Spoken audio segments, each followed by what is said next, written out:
시청자 여러분 안녕하셨습니까? 저는 공군 예비역 중장 김형철입니다. 인사드리겠습니다. 안녕하십니까, 이동환 변호사입니다.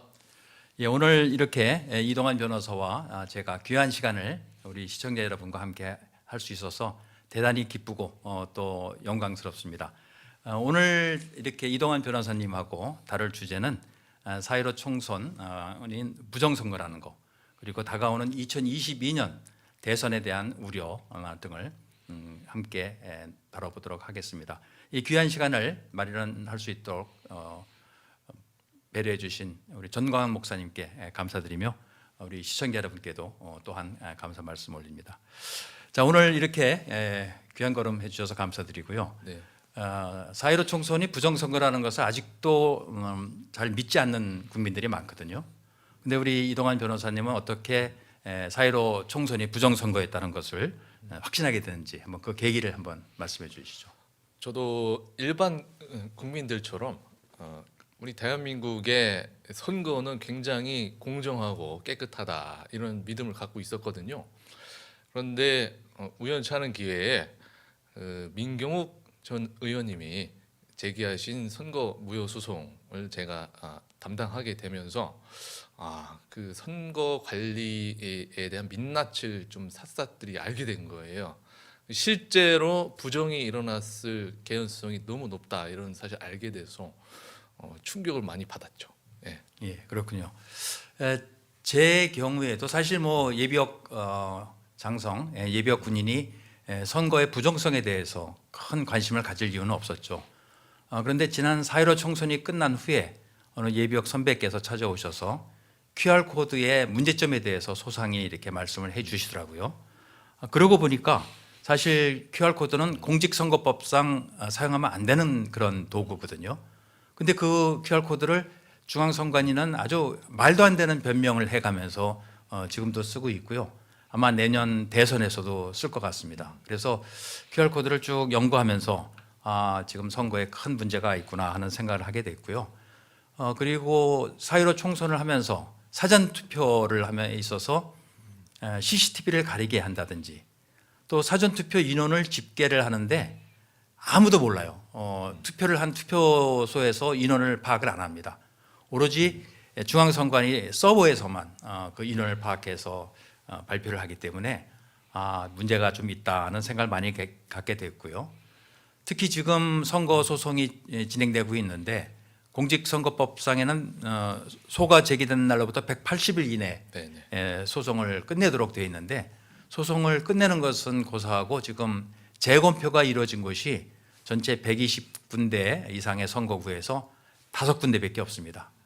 그리고 특히 6.28 인천 연수구 재검표는 우리 이동환 변호사님 그리고 저는 이제 참관인으로, 그리고 이 변호사님은 소송 대리인으로 이렇게 참여를 했는데, 거기서 이제 감정 목적물을 한 120매 정도 추려놨는데 감정을 아직도 안 하고 있습니다. 벌써 6월 달에 재검표를 했으니까 5달 지나지 않았습니까? 네, 그렇죠. 그런데 아직 재검증을 안 하고 있는 이런 현실이기 때문에 정말 이것은 아마 의도적으로 대법원이 이런 부정선거에 대한 판결을 내년 대선 이후까지 연기해서 그런 부정선거에 대한 시비를 차단하려는 것이 아닌가, 이런 생각이 들거든요. 근데 변호사님, 제가 문재인 정권이 이 부정선거를 할 수밖에 없는 이유를 좀 몇 가지 찾아냈습니다. 한번 같이 보시겠습니까? 네, 한번 알려주시죠. 예, 제가 PPT를 통해서 한번 같이 시청자 여러분과 공유를 하겠습니다. 자, 지금 보시는 바와 같이 문재인 정권이 추구하는 목표는 국민 여러분 뭐라고 생각하세요? 저는 단연코 낮은 단계 연방제를 실현하기 위해서 문재인 정권은 탄생을 했다고 보고요. 지금 보시는 화면은 이제 김대중 대통령과 김정일이 북한에서 손을 맞잡고 6.15 정상회담을 하면서 그리고 돌아와서는 낮은 단계 연방제가 답이라는 이런 말을 우리 국민들에게 설파를 했죠. 그리고 나서 이제 이어지는 것은 바로 문재인 대통령이 이건 2012년 8월 달에 김대중 대통령 서거 3주기 추모사에서 낮은 단계 연방제는 정권 교체를 통해서 다음 정부 때 반드시 이루겠다. 다음 정부라는 건 바로 본인의 정부죠. 그러니까 본인은 이 정부의 목표를 분명히 낮은 단계 연방제로 설정을 한 것이 여기서 드러났고요. 그리고 그 우측에 보이는 분이 바로 백낙정 씨죠. 서울대학교 명예교수인데 아마 지금 지금 정권의 마크의 실세라고 저는 생각하고 있고요. 이분이 또 이런 말도 했습니다. 문재인 정부 임기 내에 낮은 단계 연방제가 반드시 실현된다. 그 얘기는 언제 했냐면요. 요 사진 한 장 보이시죠? 여기 2018년 12월 달에 롯데호텔에서 통일부가 마련한 통일정책 최고위 과정 총동문회 자리에서 백낙정 씨가 특강을 하고 특강 결론이 바로 그거였습니다. 그렇기 때문에 낮은 단계 연방제를 위해서 이 정부는 올인하고 있다고 저는 생각하고요. 자, 한번 이거 보십시오. 18대, 19대 대선 후보별 득표율을 보시면요. 박근혜 대통령하고 붙었던 18대 대선에서 박근혜 대통령은 51.55%로 당선되시고요. 민주통합당의 문재인 후보는 48%로 낙선을 했죠. 그런데 19대 대선, 이제 박근혜 대통령님을 이제 탄핵으로 몰아낸 후에 문재인 후보가 받은 득표율은 40%밖에 안 됩니다. 41%. 그리고 홍준표, 안철수, 유승민을 합하면요 52%가 됩니다. 이 얘기는 무슨 얘기냐면 대한민국은 보수가 52%, 진보가 48%. 사실은 보수 진보 이 프레임도요 좌파들이 만들어낸 것이죠. 보수가 아니고 우익입니다. 그리고 진보가 아니고 좌익이고요. 그래서 결국 박근혜 대통령님이 탄핵이 됐지만은 우리 대한민국 애국 세력은 52%의 그런 지지율을 보이고 있습니다. 여기서 이제 대통령의 당선은 됐지만 문재인 대통령의 고민은 바로 이 41%의 낮은 지지율을 어떻게 끌어올릴까 하는 그런 고민이었을 겁니다. 왜냐하면 41%로는 국정 장악력에 한계가 있지 않습니까? 그리고 여기서 보십시오. 문재인 후보가 41%, 심상정 후보가 6%, 합하면 47 내지 48%의 득표를 한 거고요. 18대 대선, 박근혜 대통령과 붙었던 18대 대선에서도 결국 48%밖에 못 받았거든요. 그러니까 지금 이 좌익 세력의 지지율은 48%가 최고치다. 저는 이렇게 생각합니다. 자, 그런데 한번 보십시오. 이제 2020년 21대 총선에서 그 전 국회 의석수와 비교가 안 되죠. 180석을 얻어낸 겁니다. 이것이 과연 우리 국민의 뜻일까요? 저는 바로 여기에 부정선거의 비밀이 있다고 생각을 합니다. 그리고 또 하나 자료를 보여드릴 텐데요. 역대 대통령 지지율 변화거든요. 보시는 바와 같이 노태우, 김영삼, 김대중, 노무현, 그리고 이명박, 박근혜 대통령 할 거 없이 모두 정권 마지막 4년차, 5년차가 되면 다 30% 미만으로 빠집니다. 그런데 유독 문재인 대통령만 지금 39%를 유지하고 있다거든요. 저는 이것이 좀 이해가 안 됩니다. 문재인 대통령이 뭐 잘한 게 있다고 김대중 대통령보다 지지율이 높겠습니까? 김대중 대통령은 6.15 정상회담도 했고 또 노벨 평화상도 받으신 분인데 그분보다 지금 문재인 대통령 지지율이 높다는 것은 확실한 여론 조작이 있구나 하는 그런 생각을 이제 하게 되는 거죠. 자, 그래서 이제 그런 상황이라면 이제 두 번째 질문은 여기 이제 가운데 놓은 책자를 제가 오늘 좀 소개를 하려고 그럽니다. 바로 4.15 부정선거 비밀이 드러나다는 책자인데요. 제가 예비역 군인의 신분으로서 이 책을 왜 쓰게 됐냐면요. 지금 유튜브나 백서 형식으로는 4.15 부정선거에 대한 문제점을 많이 얘기를 하고 있습니다. 그런데 이것을 종합적으로 어떤 책자 형식으로 나타난 것이 별로 없었어요. 몇 권이 있는데요. 이 책자가 있더라고요. 왜 사전 투표가 승부를 갈랐는가? 이건 누가 썼냐면요. 이삭, 조원영, 한성천 이렇게 공저를 했는데 조원영 씨는 변호사고 한성천 씨는 선거관리위원회에 있었죠. 노조위원장 하신 걸로 알고 있는데 이 책은 한 370쪽이나 되고요. 아주 자세하게 써서 웬만한 인내력과 또 전문성이 없으면 보기가 힘들더라고요. 그래서 꼭 필요한 것만, 우리 국민들이 꼭 필요한 것만 아시고 부정선거에 대한 확신을 가질 그럴 필요가 있다. 그런 책자가 필요하다는 뜻에서 이제 책을 빨리 이제 써냈고요. 쓰고 나니까 군 예비역 단체라든가 또 부정선거를 알리려는 노력을 하는 많은 단체들에서 이렇게 단체로 주문을 해주시고 있습니다. 그리고 또 중앙선관위가 엄청난 권력기관이라는 것을 알게 된 독자분들께서 몇 분이 이렇게 연락을 해주시면서 정말 많은 정보를 알게 됐다고 이렇게 격려까지 해주셨습니다. 그래서 지금 이 책자를 간략히 한번 소개를 해드리도록 하겠습니다. 네네. 이동환 변호사님도 책 받으셨죠? 제가 보내드렸는데. 네, 아주 잘 쓰셨는데 이 부정선거 예. 비밀이 드러났나요? 결론이 이제 내리셨네요. 비밀은 이제 제가 네. 소개해드렸고요. 네. 그것을 이제 확신을 갖는 것은 우리 시청자들 그리고 독자분들의 몫이라고 생각합니다. 네, 그래서 네. 이 시간을 통해서 간략히 책자를 소개해드리도록 그렇게 하겠습니다. 책자는 모두 4개 장으로 구성되어 있습니다. 그래서 지금 세상에 부정선거가 어디 있어 하시는 분들께 우선 말씀을 드렸고요. 이 장에서는 4.15 총선에서 나타난 부정선거의 의혹입니다. 그리고 3장에서는 재검표에서 밝혀진 부정선거의 증거 이런 것들을 말씀드렸고 4장에서는 선거제도를 바꿔야 되는데 10가지 사항을 중심으로 이 10가지만 바꾸면 선거가 바뀌고 나라가 바뀐다는 그런 내용으로 실었습니다. 전체 226쪽이고요. 아주 읽기 편하게 그렇게 사진 자료라든가 도표라든가 이런 것들을 활용을 했습니다. 자, 우선 우리 이동환 변호사님 네. 자주 봤겠지만 부정선거의 확실한 증거들 몇 가지만 보여드리면요. 이 사진은 잘 찍었더라고요.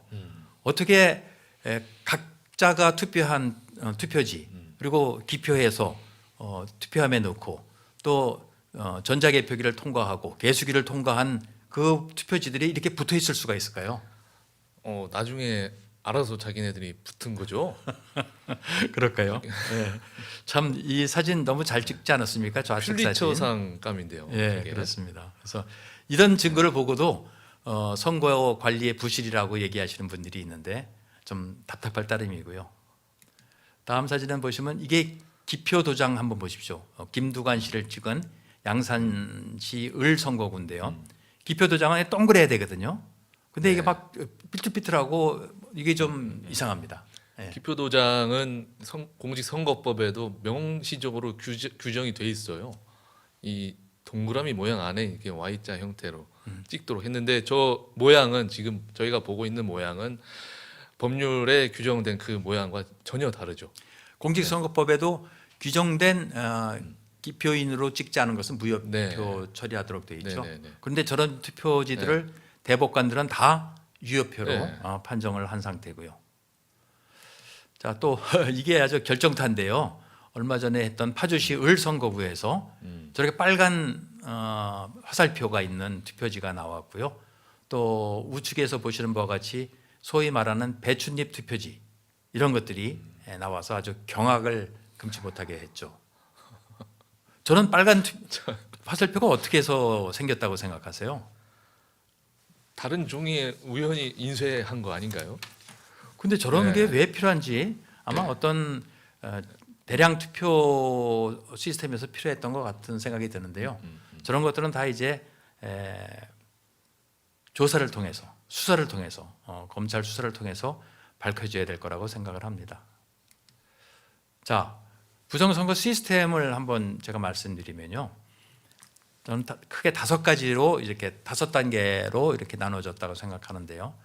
우선 1단계가 여론 조작입니다. 지금도 이제 내년 대선을 향한 여론 조작이 들어갔는데요. 여론 조작을 통해서 여권이 확실히 이긴다. 또는 지금같이 좀 지고 있는 상황에서는 이제 끌어올리겠죠. 비슷비슷하게 이제 초접전 상태까지 만들어 놓는 여론 조작이 있을 수 있고요. 그다음에 국회의원 선거라면 선거구별 부정선거를 이제 설계를 하는 겁니다. 그래서 바로 사전투표 보정값이라는 게 나오죠.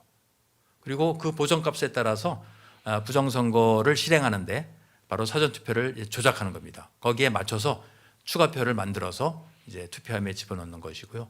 개표 단계에서도 개표 조작 그리고 사후 조치를 하죠. 바로 개표 조작이라는 것은 전자개표기에 의해서 조작을 하고 또 원본 이미지 파일을 삭제하고 아주 통째로 투표함에 있는 표를 갈아 넣는 겁니다.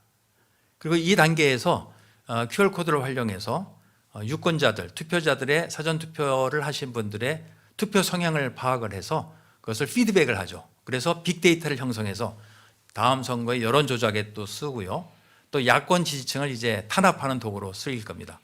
예를 들어서 어느 분이 사전 투표를 했는데 야당을 찍은 사람은 공무원 시험 할 때 이제 가산점 이제 가산점이 아니라 이 뭐죠? 그 면접에서 점수를 뺀다든가 또 공무원 신분이라면 공무원들에 있어서 야당을 지지하는 공무원들은 승진해서 누락을 시킨다든가 보직을 잘 주지 않는 이런 것들을 탄압을 해서 결국 할 수 없이 모든 국민들이 여당을 지지할 수밖에 없도록 만드는 그런 도구라고 저는 판단하고 있고요.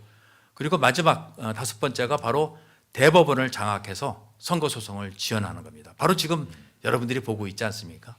그리고 이 모든 것을 통합해서 여론을 이제 바로 미디어를 통해서 이런 것들을 보도를 안 하고 계속적으로 부정선거를 이제 만들어내는 것이죠.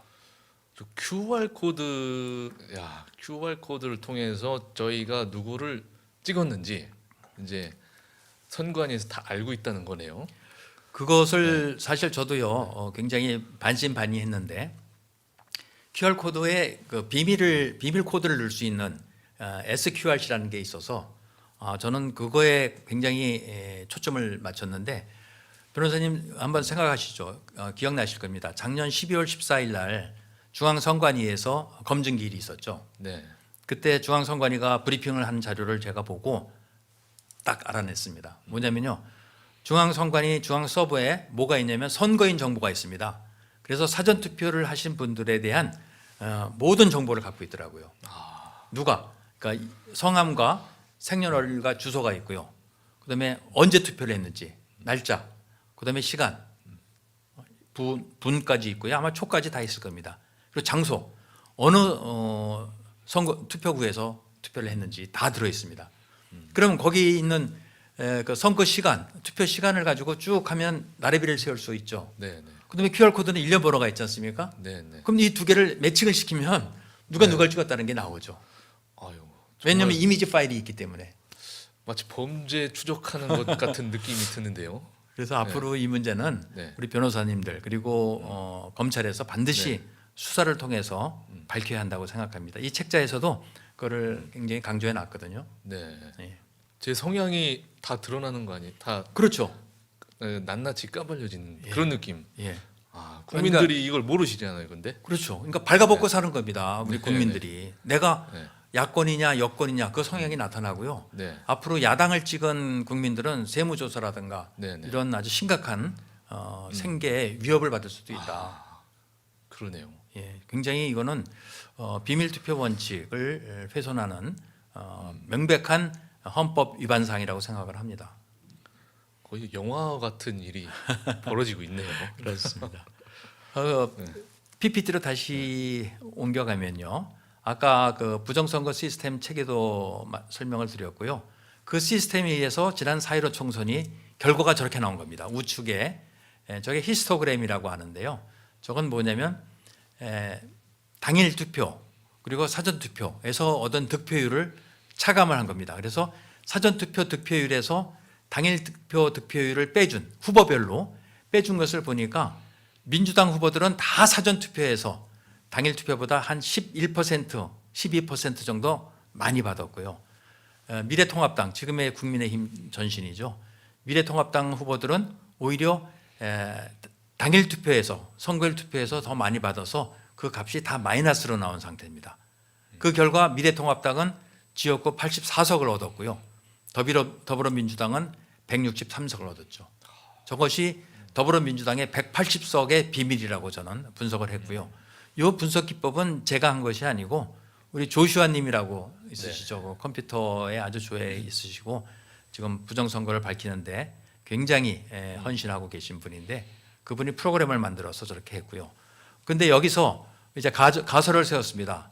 더불어민주당 표에는 분명히 QR 코드를 이용하고 또 사전 투표에서 여러 가지 조작이 있어서 가짜 표가 들어가 있을 것이다. 그래서 그 가짜 표들을 한번 빼줘봤습니다.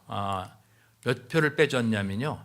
사전 투표에서 더불어민주당이 얻은 표 중에서 220만 표를 빼줬더니 저렇게 정규 분포가 나타났습니다. 저것이 아마도 맞는 국민들의 진위가 아닐까. 정상적으로 나오네요. 정상적인 이제 정규 분포를 이루죠. 그랬을 때 미래통합당은 지역구에서 121석, 더불어민주당은 126석. 그래서 더불어민주당이 미래통합당에 차지해야 될 의석을 37석을 이제 뺏어왔다. 이런 결론을 잠정 결론을 내리고 있습니다. 저도 여기에 공감을 하는 상태고요. 예. 이것을 보고 나서도 이제 미래통합당 또는 지금의 국민의힘은 전혀 반응을 안 보이고 있거든요. 이것이 억울해서 땅을 칠 것 같은데.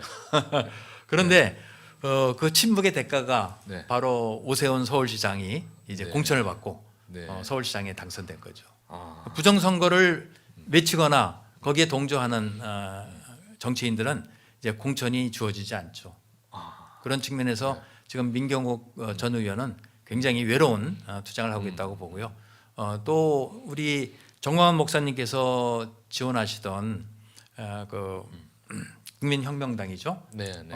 거기에 비례대표. 네, 그래서도 비례대표. 굉장히 많은 부정이 있었던 것 같아요. 왜냐하면 비례대표 검증기일에 민유숙 대법관이 나와서 네, 네. 재판을 진행을 안 했어요. 자기가 할 수 있는 것이 없다. 그리고 그냥 서둘러서 종결하고 그냥 도망쳐 버렸거든요. 그러면 법관이 왜 된 거죠? 글쎄요. 그리고 이게 거기까지 정말- 나와서 그런 식으로 회피를 했다. 이거는 굉장한 직무유기에 해당할 것 같은데. 예, 예. 정말 그래서 많은 법조인들, 특히 이제 대법관을 하시거나 사법부에 계시던 분들이 그 선배분들이 굉장히 지금 비통해하시고 대한민국의 민주주의를 위해서 많은 걱정을 하고 계신 것이 사실입니다. 그리고 마지막으로 그 슬라이드 하나 더 띄워주시면요.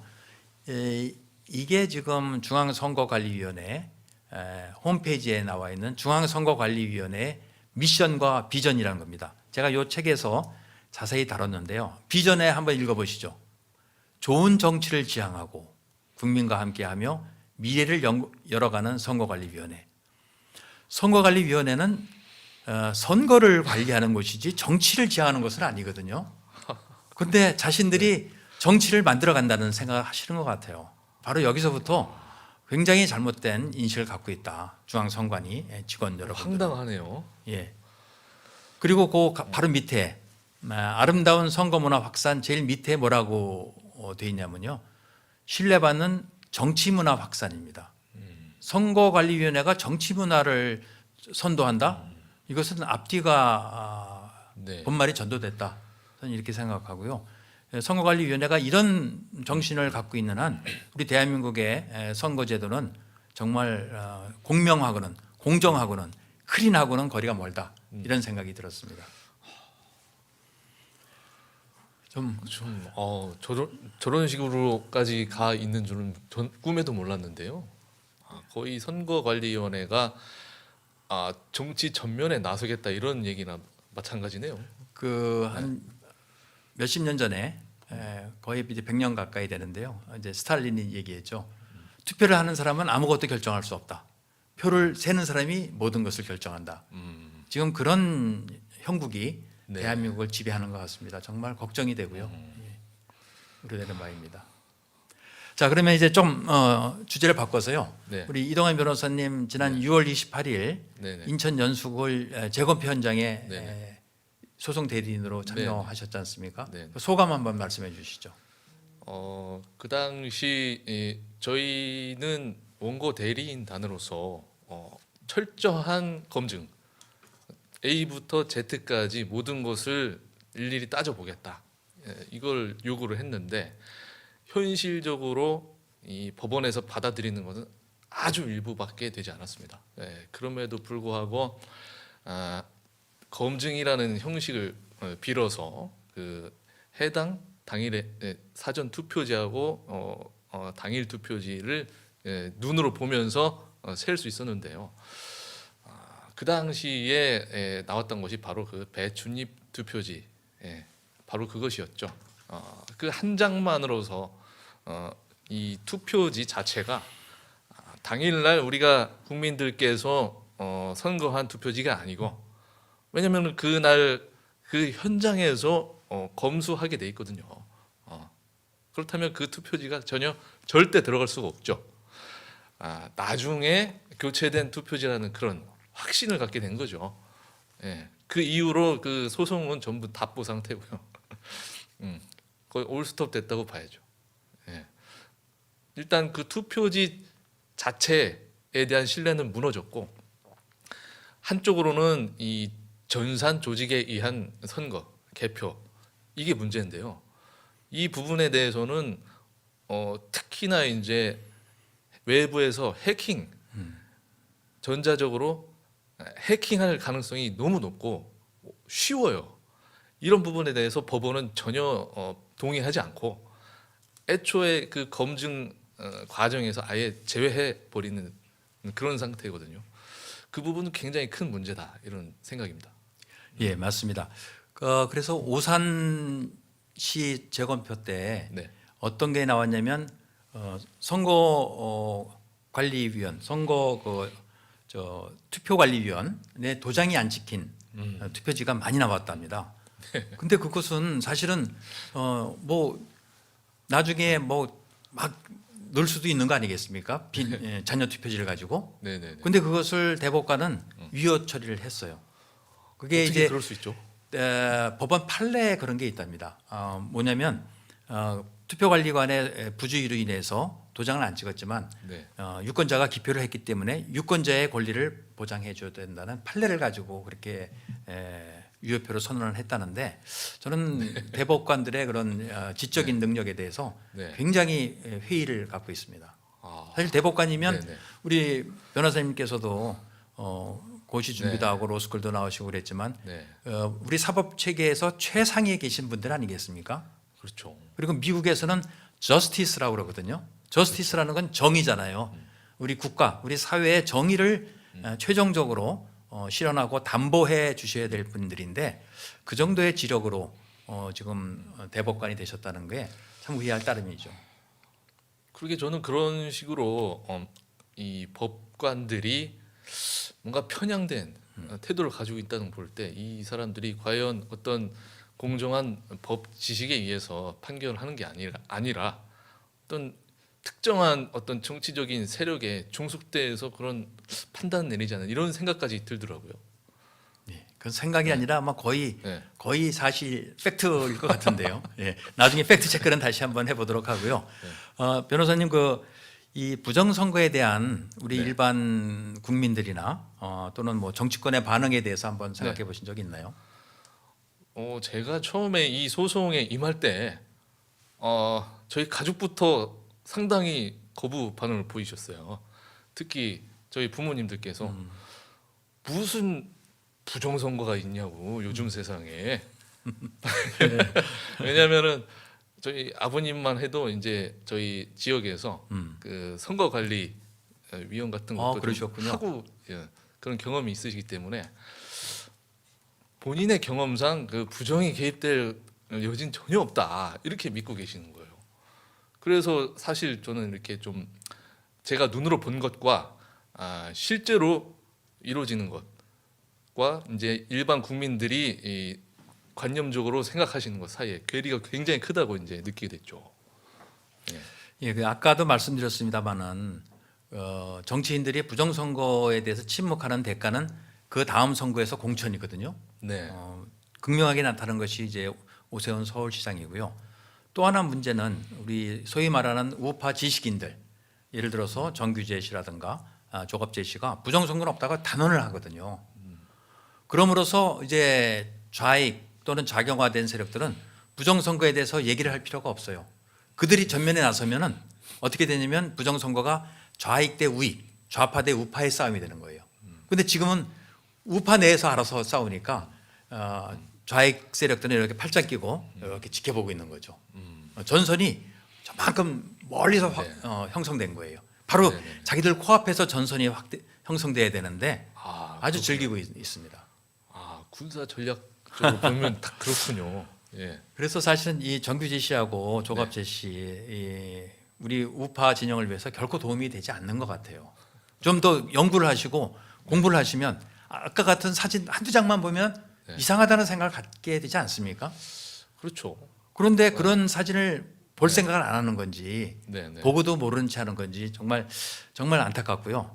근데 문제는 지난 대선에 대한 지난 총선에 대한 부정선거도 밝혀야 되지만 내년 대선 네네. 여기서 만일 부정선거가 벌어진다면 아무리 야권 단일 후보를 낸다고 한들 이길 수 있겠습니까? 저는 결코 이길 수 없다고 이렇게 생각합니다. 예. 그래서 주제를 이제 내년 대선으로 한번 네. 옮겨보시죠. 네네. 어떻게 어떤 부분이 제일 우려가 되는지. 저는 사전 선거. 사전 선거가 제일 우려가 돼요. 지난 총선 때도 왜냐하면 문재인 정권이 실정을 굉장히 많이 했거든요. 경제적으로 실패를 아주 초기부터 실패를 해가지고 국민들이 굉장히 실망 많이 했거든요. 예. 그래서 야당에 대한 지지세가 저는 굉장히 높았다고 생각을 하는데 그럼에도 불구하고 역대 거의 최고 수준으로 참패를 한 거 아닙니까? 저는 이 사전 선거 그 당시 문재인 대통령이 직접 나서 가지고 국민들한테 동료 몇 번이고 TV에 나와가지고 사전 선거 하십시다 이렇게 독려를 한 거를 기억을 합니다. 그렇게 한 데는 저는 이유가 있다고 보는 것이거든요. 사전 선거에 어떤 비밀이 있다. 거기에서 얼마든지 선거관리위원회 차원에서 장난을 칠 수 있는 여지가 있다는 것을 이제 저는 알게 됐으니까 이 대선에서도 만약에 사전 선거가 작년 총선과 같이 이루어진다면은 얼마든지 거기에서 장난을 칠 가능성이 있다. 저는 이렇게 보는 것이죠. 아주 정확하게 보셨고요.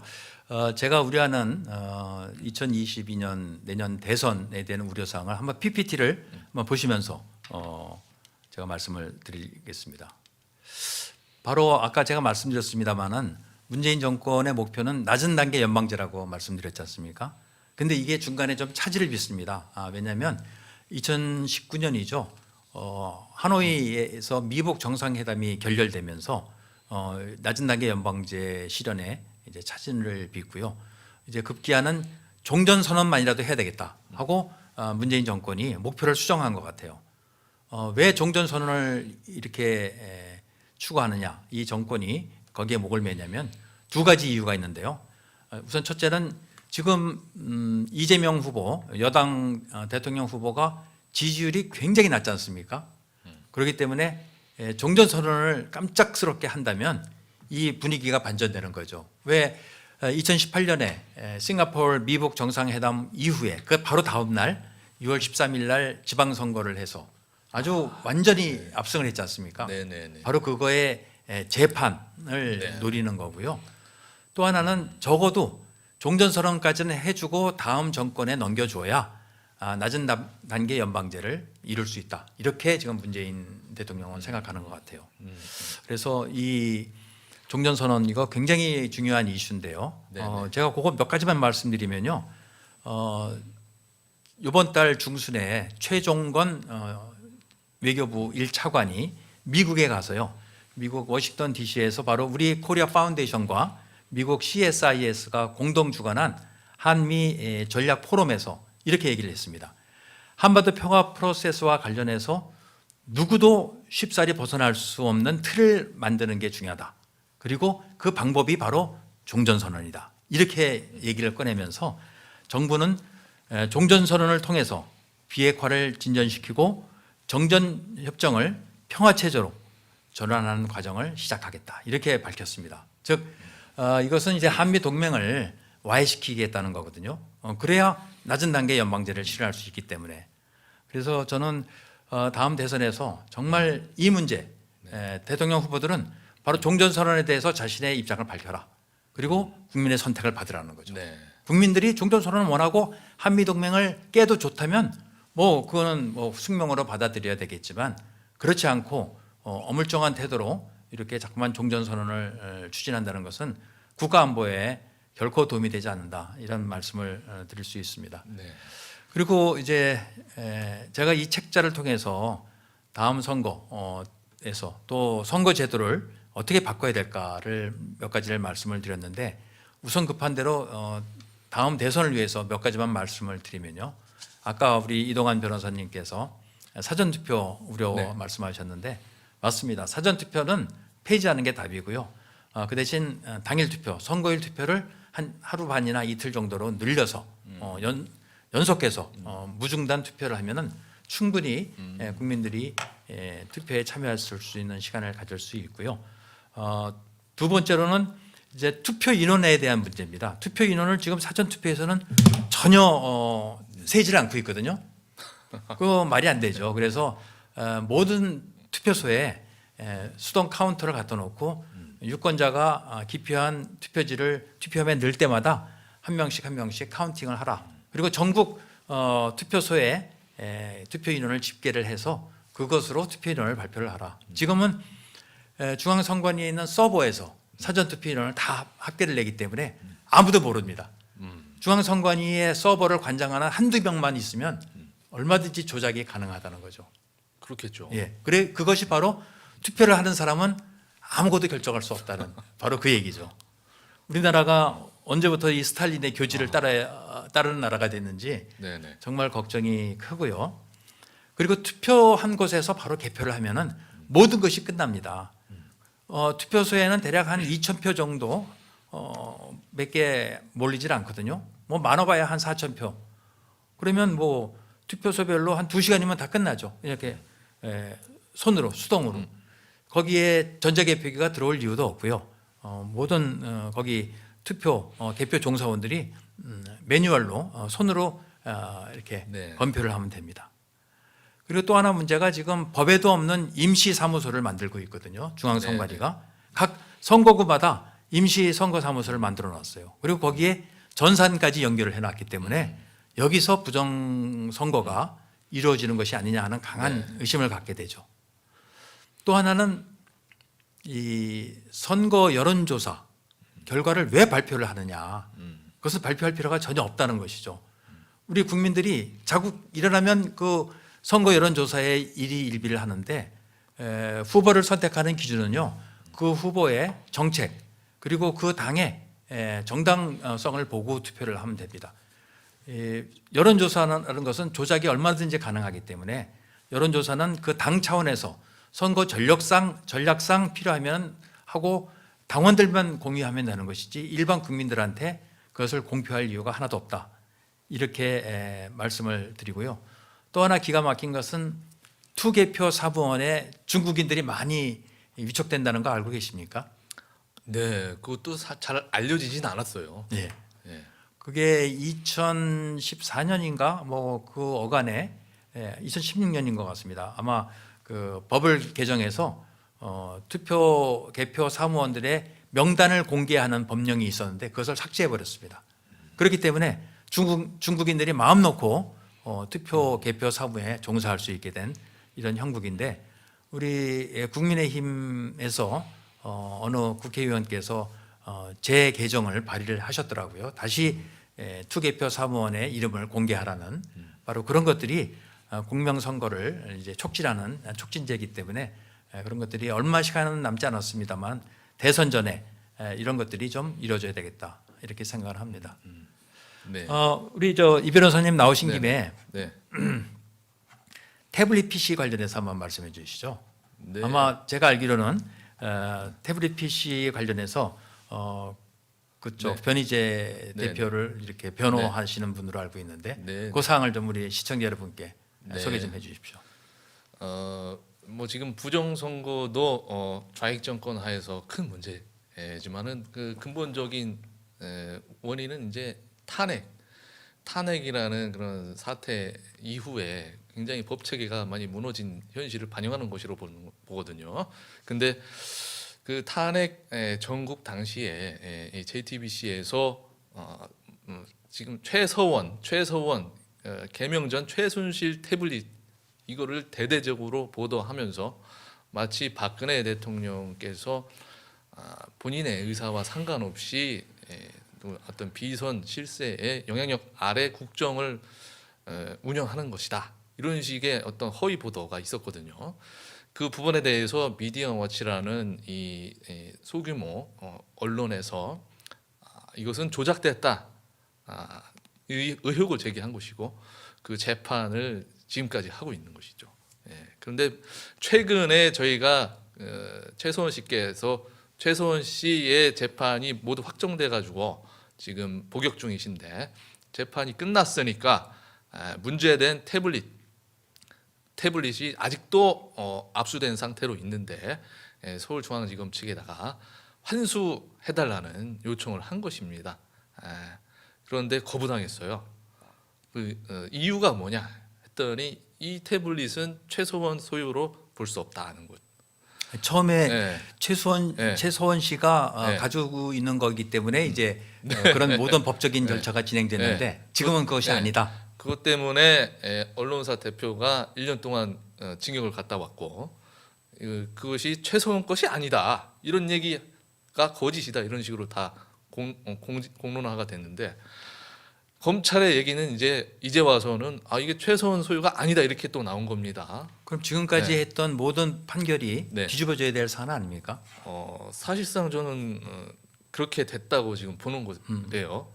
검찰이 그리고 특검이 그 당시 뭐 박영수 특검인데 박영수 특검에서 사실상 마녀 사냥의 수단으로 이 태블릿을 박근혜 대통령하고 최서원 사이에 이걸로 통해서 정보를 교환했다 이런 식으로 선동을 했는데 이제 와서는 그게 아니다. 그럼 지금까지 내려진 모든 판결은 뒤집어져야 되는 상황이고 저는 왜 검찰이 이런 답변을 할 수밖에 없느냐 이런 의문을 갖게 됐는데 제가 생각하는 것은 이겁니다. 지금 저희가 아까 제가 모두에 말씀드린 대로 이 대법원에서도 선관위의 서버나 전산 장비에 대한 검증을 일체 받아들이지 않고 있어요. 마찬가지로 이 태블릿이라는 것도 전자기기고 전산 수단인데 거기 내부에 안에 들어있는 자료가 핵심이거든요. 만약에 그 내용물이 전혀 이 최서원 씨와 관련이 없고 실제 뭐 다른 곳에서 사용하던 아니 JTBC에서 사용한 흔적이라든지 아니면 검찰에서 조작한 흔적이 나온다 이럴 경우에는 그 파급을 상상할 수가 없거든요. 아마 그래서 지금 논리를 바꿔가면서까지 검찰에서 반환을 거부하고 있는 것이 아닌가 저는 이런 생각을 하고 있습니다. 그렇군요. 네. 시청자 여러분의 이해를 돕기 위해서 우리 이동환 변호사님께서 어떤 역할을 하셨냐면요. 지난 6월 28일 인천 연수구을 재검표 현장에서 대법관 앞에서 이런 얘기를 했습니다. 이미지 파일, 투표지가 전자개표기를 통과할 때 이미지 파일이 형성되거든요. 그 이미지 파일의 원본과 지금 보관하고 있는 투표지의 이미지 파일을 비교를 해야 되니까 이미지 파일 원본을 제출하라 그러니까 선관위가 쭈삣쭈삣했어요. 그래서 계속 다그쳤습니다. 그랬더니 중앙선관위가 원본 이미지 파일 원본은 삭제했다. 그리고 사본을 갖고 있다고 이렇게 답변을 한 겁니다. 그 답변을 얻어내신 주역이 바로 이동환 변호사시고요. 또 하나는 대법원에 그 6월 28일 재검표 당시 보관 감정 목적물로 보관하고 있던 투표용지 123매에 대해서 열람 복사를 신청해서 그것을 직접 확인하고 사진을 찍어서 이 국민들에게 알려준 장본인이시죠. 그래서 상당히 뭐 젊다면 젊은 변호사님이신데 아주 예리하고 법리적으로 확실하다. 저는 이렇게 보기 때문에 앞으로 우리 대한민국의 미래는 바로 이런 젊은 법조인들한테서 찾아야 되지 않을까 이런 생각을 갖게 되고요. 자, 이제 시간이 많이 됐기 때문에요. 끝으로 선거의 공명성 확립을 위해서 우리 시청자 여러분께 당부하실 말씀이 있으면 좀 해주시죠. 국민 여러분들께서 선거가 완전 무결하다 이런 생각을 하고 계실 텐데 일단은 지금으로서는 저는 아니다 이렇게 말씀을 드리고 일단 의심을 하셔야 된다 이런 생각이에요. 특히나 사전선거 제도라는 것이 언제부터 슬며시 들어왔는지 모르겠지만 문제가 되는 것은 그 사전선거 자체도 문제지만은 그 본 투표일까지 며칠의 간격이 있는데 그 사이에 어떤 식의 여론이 요동칠지는 모르는 거거든요. 그것을 전혀 이 선거에 반영이 안 되는 거예요. 이미 투표를 해버렸으니까요. 그 선거는 그럼 과연 공정한 것입니까? 사실 그런 문제가 있어요. 그래서 일단 전산에 의한 투표 이런 걸 좀 없애는 방향으로 국민 여러분들께서 압박을 하셔야 될 것 같고 철저하게 손으로 개표를 한다. 이런 것도 각인하셔야 될 것 같고 그리고 무엇보다도 우리는 주권자로서 이 선거가 깨끗하게 진행되고 있는지에 대해서 실시간으로 감시할 수 있는 그런 제도를 만들 필요가 있다고 생각합니다. 그래서 투표 당일날 최대한 많은 국민들께서 그 해당 투표소하고 개표소에서 참관을 하는 방향으로 해야지 감시의 눈을 계속 부릅뜨고 있어야 부정이 개입될 여지가 없어진다. 이런 말씀을 드리겠습니다. 예, 감사드리고요. 지금 우리가 행하고 있는 선거제도, 투표제도는 많은 사람이 편리하게 투표하는 것에 주안점이 주어져 있는데요.